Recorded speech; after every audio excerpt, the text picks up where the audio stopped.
मैं Durgesh Kumar Yadav YouTube channel में एक बार पुनः आपका स्वागत है। आज हम चर्चा करेंगे सीलोम या बॉडी कैविटी। सीलोम किसे कहते हैं, किस प्रकार से होता है। इसके पहले जंतु का वर्गीकरण होता है। जंतु वर्गीकरण में जर्म लेयर के आधार पर दो भागों में डिवाइड किया जाता है। इसमें ट्रिप्लोब्लास्टिक, डिप्लोब्लास्टिक अर्थात द्विकोरिक और त्रिकोरिक। उसी के आधार पर अगर सीलोम के आधार पर जंतुओं का वर्गीकरण किया जाता है तो जंतु वर्गीकरण में इसे तीन भागों में डिवाइड किया जाता है। पहला होता है एसिलोमेट, दूसरा होता है सीडोसिलोमेट और तीसरा होता है सिलोमेट अर्थात अगुही, मिथ्यागुही या कुटगुही, तीसरा होता है प्रगुही। तो इन तीन भागों में सीलोम के आधार पर जंतुओं का वर्गीकरण किया जाता है। जंतु वर्गीकरण में हम देखेंगे कि सीलोम क्या है, जिसे बॉडी कैविटी के नाम से जानते हैं। सीलोम का मतलब होता है गुहा, बॉडी कैविटी देह गुहा या शरीर गुहा किसे कहते हैं, कैसा होता है। तो जंतुओं में देह भित्ति और आहार नाल के मध्य द्रव से भरी हुई जो गुहा होती है उसे शरीर गुहा या देह गुहा के नाम से जानते हैं, जो मीजोडर्म से आस्तायित होती है, मीजोडर्म से ढकी हुई रहती है। इस प्रकार से जो शरीर में खाली जगह होते हैं उसे गुहा कहते हैं। शरीर में कहीं से कोई भी खाली जगह होता है, स्पेस होता है, उसको गुहा कहते हैं, जो द्रव से भरा हुआ होता है। तो सबसे पहले हम चर्चा करेंगे, डायग्राम के माध्यम से देखेंगे कि जो ये तीन प्रकार से इसको डिवाइड किया गया है, यानी जंतुओं का जो वर्गीकरण है उसे सीलोम के आधार पर तीन भागों में डिवाइड किया गया है। पहला होता है सीलोमेट, एसिलोमेट। तो एसिलोमेट जो अगुहिक होता है, इसमें क्या होता है कि जो इसमें थ्री लेयर्स होते हैं, एक्टोडर्म, इंडोडर्म और मीजोडर्म। सबसे जो आउटर लेयर होता है जिसे हम बॉडी वॉल के नाम से भी जान सकते हैं, एक्टोडर्म जो होता है उसे बॉडी वॉल कहते हैं, उसके जो मध्य का होता है उसे मीजोडर्म कहते हैं और सबसे अंतिम जो होता है उसे इंडोडर्म कहते हैं।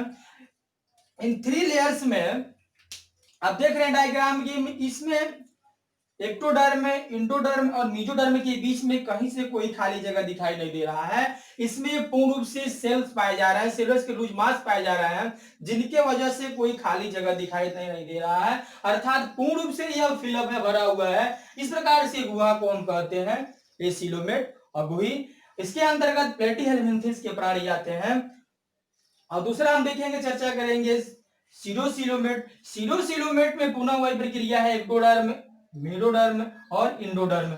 इन दोनों के बीच में यानी एक्टो और इंडोडर्म के बीच में जो मीजोडर्म होता है, इसमें आप देख पा रहे हैं डायग्राम के माध्यम से आप देखेंगे कि जो आउटर लेयर यानी एक्टोडर्म है उसको कवर्ड किया हुआ है मीजोडर्म ने, आउटर लाइन यानी इधर से एक्टोडर्म और इंडोडर्म के बीच में जो मीजोडर्म है, मीजोडर्म ने एक्टोडर्म के बाहरी सतहों से यानी जो बॉडी वाल है, देह भित्ति, उसको बाहर से पूर्व से ढका हुआ, आस्तारित किया हुआ है और अंदर से एक्टोडर्म जो है, इंडोडर्म है, इसको कहीं से आस्तारित नहीं किया है। यहाँ खाली जगह होते हुए भी, खाली स्पेस दिखाई दे रहा है, फिर भी मीजोडर्म ने एक्टोडर्म को बाहरी वाले पोर्शन से कवर्ड किया हुआ है, खाली जगह होते हुए भी स्पेस नहीं दिखाई दे रहा है। इस कंडीशन में ऐसे खाली जगह को, जो खाली जगह तो है लेकिन दिखाई नहीं देते हैं, इसे हम कहते हैं सीडोसिलोमेट या मिथ्या गुहा या कुट गुहा। इसमें इसके हेलमिन्थेस के प्राणी आते हैं, स्कैरिस, बुचेरिया, ये सभी प्राणी इसके अंतर्गत आते हैं। अब हम तीसरा देखेंगे और प्रगुही या सीलोमेट। जो प्रगुही और सीलोमेट होता है, प्रगुही और सीलोमेट में एक्टोडर्म भी है, इंडोडर्म है, मीजोडर्म है।